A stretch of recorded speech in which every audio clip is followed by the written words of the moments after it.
அண்ணா, நீங்கள் கரூர் சம்பவத்தை வச்சு தான் நீங்கள் முதலமைச்சராகவே ஆயிருக்கீங்க.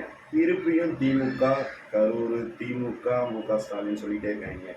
முத்துவேல் கருணாநிதி ஸ்டாலின் அவர்கள் இதுவரைக்கும் கரூர் நடந்த அசம்பாவிதத்துக்கு ஜோசப் விஜய் அவர்கள் தான் காரணம் அப்படின்னு சொல்லி எந்த ஒரு இடத்துலையும் அவர் சொல்லவே இல்லை. நீங்கள் தான் திமுகன்ட்டே இருக்கிறவங்கள ஒழிஞ்சு ஃபஸ்ட்டு எதுவுமே உண்மையை நீங்கள் பேசவே மாட்டேறீங்க.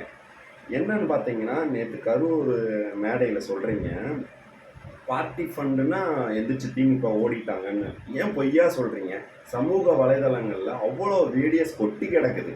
நீங்கள் ஏன் பொய்யா பேசுகிறீங்க தலைவா? நீங்கள் சொல்லும்போது அதுக்கு மாண்புமிகு எதிர்க்கட்சி தலைவர் உதயநிதி ஸ்டாலின் அவர்கள் எந்திரிச்சு பார்ட்டி ஃபண்டுன்னா தைரியம் இருந்தால் சொல்லுங்கன்னு சொல்கிறாரு. அதை ஊர்பட்ட வீடியோ இருக்குங்க சார். பொதுவெளியில் அவ்வளோ வீடியோ இருக்குது. நீங்கள் ஏன் திருப்பி மாற்றி பேசுகிறீங்க? இந்த நாட்டுக்கு நீங்கள் முதலமைச்சர் ஆகிட்டீங்க. என்ன அடுத்த 5 வருஷத்துக்கு என்ன திட்டம் உங்கள்கிட்ட இருக்குது அதை சொல்லுங்கள் ஃபஸ்ட்டு.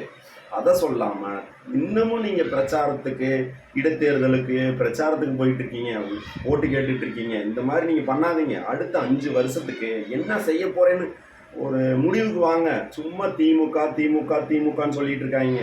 உங்கள் ஆளுக பூரா டிவிகே நண்பர்கள்லாம் ஃபயர் விட்டுட்ருக்காங்க. தமிழ்நாட்டுக்கு அடுத்த 5 வருஷத்துக்கு உங்களோட திட்டம் என்ன?